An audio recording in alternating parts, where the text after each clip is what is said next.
Hello guys, subscribe करिए spoken English by genesis को और बेल आइकन को दबाना मत भूलिएगा। इंग्लिश सीखने की एक भी वीडियो आपको मिस नहीं करनी है। Hi guys, this is Rahul. आप सभी का स्वागत है इंग्लिश बेसिक के लेसन नंबर 13 में। सो गाइस, आज का हमारा टॉपिक है प्रोनाउन। नाउन के ऊपर मैं पहले ही 5 पार्ट बना चुका हूँ। अगर आपने वो सब नहीं देखे हैं तो आप मेरे चैनल पर जाकर वो सब भी देख सकते हैं। आज है pronoun lesson number 13। So guys, इस वीडियो लेक्चर को भी आप पूरा देखिएगा ताकि आप प्रोनाउन के बारे में अच्छी तरीके से जान सके। So guys, let's get started. So guys, इससे पहले मैंने आपको नाउन के अंदर समझाया था कि नाउन क्या होते हैं, उसके कितने टाइप्स होते हैं, नाउन के टाइप्स क्या होते हैं। मैंने आपको उनके बारे में अच्छी तरीके से समझा दिया है। अगर आपने वो वीडियो लेक्चर नहीं देखा तो आप देख सकते हैं। आज हमारा फोकस है प्रोनाउन पे। प्रोनाउन क्या होते हैं, कितने टाइप्स के होते हैं, ये सब आज मैं आपको इस वीडियो लेक्चर में बताऊँगा। तो इस वीडियो लेक्चर को पूरा देखिएगा। लेकिन अभी मैं आपको नाउन का एक बेसिक ओवरव्यू दे ही देता हूँ।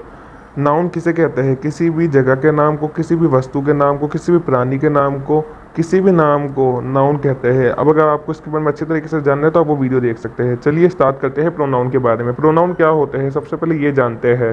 सो गाइस, सबसे पहले हम जानते हैं कि प्रोनाउन होता क्या है। प्रोनाउन होता है सब्स्टिट्यूट्स ऑफ अ नाउन। जो नाउन की जगह पर आता है उसे हम प्रोनाउन कहते हैं। मान लीजिए मैं एक एग्जाम्पल लेता हूँ। रमेश एक अच्छा लड़का है, राकेश मेरा दोस्त है। राकेश एक अच्छा लड़का है, राकेश मेरा दोस्त है, राकेश के पापा एक अच्छे आदमी हैं। इस सेंटेंस में मैंने बार बार राकेश का नाम लिया है। मुझे बार बार राकेश वर्ड को यूज़ करने की क्या ज़रूरत है? अगर मैं कुछ ऐसा कर सकता हूँ कि जिससे मेरे को ये भी पता चल जाए कि मैं राकेश के बारे में बात कर रहा हूँ और सेंटेंस के सेंस पे भी कुछ फ़र्क ना पड़े, तो आइए देखते हैं। मैं यूज़ कर सकता हूँ राकेश एक अच्छा लड़का है, वो मेरा दोस्त है, उसके पापा एक अच्छे आदमी हैं।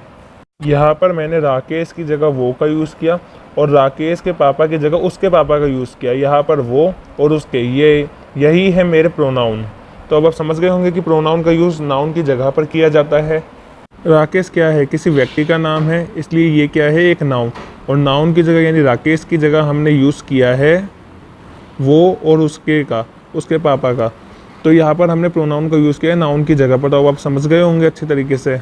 अब सबसे पहले आपको ये जानना होगा कि प्रोनाउन कितने प्रकार के होते हैं, कितने टाइप के होते हैं। तो देखिए, हमारे पास सबसे पहला प्रोनाउन है सब्जेक्टिव प्रोनाउन। सब्जेक्टिव प्रोनाउन क्या होता है और इसके कितने टाइप्स होते हैं, सबसे पहले हम ये देखते हैं। सेंटेंस के सब्जेक्ट की तरह काम करने वाला ये प्रोनाउन सब्जेक्टिव प्रोनाउन है।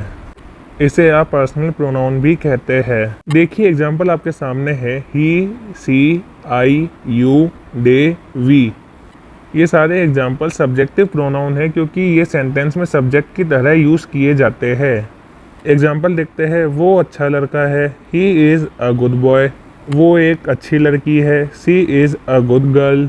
नेक्स्ट एग्जाम्पल देखिए। हम अच्छे हैं, वी आर गुड। तुम अच्छे हो, यू आर गुड। मैं अच्छा हूँ, आई एम गुड। वे अच्छे लड़के हैं, वे एक से ज़्यादा लोग हैं, इसलिए मैं कहता हूँ दे आर गुड। जब मैं कहता हूँ मैं अच्छा हूँ, आदित्य अच्छा है, तो मैं कहता हूँ मैं अच्छा हूँ, तो मैं कहता हूँ आई एम गुड। तो यहाँ पर मैं कहता हूँ मैं अच्छा हूँ, आई एम गुड। तो यहाँ पर मैंने आई का यानी मैं का यूज़ मैंने किया आदित्य की जगह। मेरा नाम मान लीजिए आदित्य है, तो मैंने अपने नाम की जगह मैंने आई का यूज़ किया, यानी एक नाउन की जगह एक प्रोनाउन का यूज़ किया। इसी तरीके से इसका यूज़ होता है। इसी तरीके से मैं कहता हूँ वे अच्छे हैं, दे आर गुड। मान लीजिए दो लोग खड़े हैं, राम और श्याम, तो यहाँ पर मैं राम और श्याम की जगह वे यानी इंग्लिश में दे का यूज़ करता हूँ एक प्रोनाउन की तरह। नाम की जगह मैंने प्रोनाउन का यूज़ किया, तो दे यहाँ पर एक प्रोनाउन है। इसी तरीके से इसका यूज़ होता है। तो ये सब होते हैं सब्जेक्टिव प्रोनाउन। अब हम बात करते हैं ऑब्जेक्टिव प्रोनाउन की। तो जैसे मान लीजिए, जैसे सब्जेक्टिव प्रोनाउन जो होते हैं वह सब्जेक्ट की जगह पर यूज़ होते हैं, वैसे ही ऑब्जेक्टिव प्रोनाउन, जैसे सब्जेक्टिव प्रोनाउन सेंटेंस के सब्जेक्ट में यूज़ होते हैं, वैसे ही ऑब्जेक्टिव प्रोनाउन सब्जेक्ट के ऑब्जेक्ट में यूज़ किए जाते हैं। It acts as a object in sentence. इसी तरह से मैं एक सेंटेंस कहूँ, राम आपके साथ है, तो यहाँ पर सब्जेक्ट है राम और ऑब्जेक्टिव पार्ट यहाँ पर है आपके साथ। तो यहाँ पर हम आपके साथ की जगह यूज़ करेंगे। तो यहाँ पर आप यहाँ पर ऑब्जेक्टिव पार्ट में हो, तो यहाँ पर हम यूज़ करेंगे। तो यहाँ पर मैं ऑब्जेक्टिव प्रोनाउन का यूज़ करूँगा। तो राम आपके साथ है, इंग्लिश में अगर हम बोले तो यहाँ पर हम बोलेंगे राम इज़ विथ यू। तो ऐसे इसका यूज़ किया जाता है। इसी तरीके से हम एक और एग्जांपल लेते हैं। राम उसके साथ है, तो यहाँ पर हम इंग्लिश में उसके साथ है, यहाँ पे ये उसके जो है ये ऑब्जेक्ट है, तो यहाँ पर हम क्या यूज़ करेंगे? Ram is with him. तो जब इन सारे प्रोनाउंस का यूज़ सेंटेंस के ऑब्जेक्टिव पार्ट में होता है तो यहाँ पर यूज़ होते हैं him, her, me, you, them, us. ये सब टेंस के ऑब्जेक्ट में यूज़ होते हैं, इसलिए ये ऑब्जेक्टिव प्रोनाउन होते हैं। राम मेरे साथ था, एक और एग्जांपल लेइए। तो यहाँ पर राम मेरे साथ था में यहाँ पर आई नहीं है, यहाँ पर हम यूज़ करेंगे मी, क्योंकि ये ऑब्जेक्टिव पार्ट में है। राम वॉज, वो किसके साथ था? मेरे साथ। मैं क्या हूँ? आई नहीं, क्योंकि मैं सब्जेक्ट नहीं, यहाँ पे ऑब्जेक्ट है, तो यहाँ पर हम यूज़ करेंगे मी। तो यहाँ पर मैं यूज़ करूँगा राम वॉज विथ मी। तो इसी तरह से ये सब प्रोनाउन ऑब्जेक्ट में यूज़ किए जाते हैं। सो गाइज आज के लिए इतना ही। अब हम प्रोनाउन के पार्ट 2 में और आगे के प्रोनाउंस के बारे में बात करेंगे। सो गाइज कल का वीडियो भी आप मिस मत करिएगा।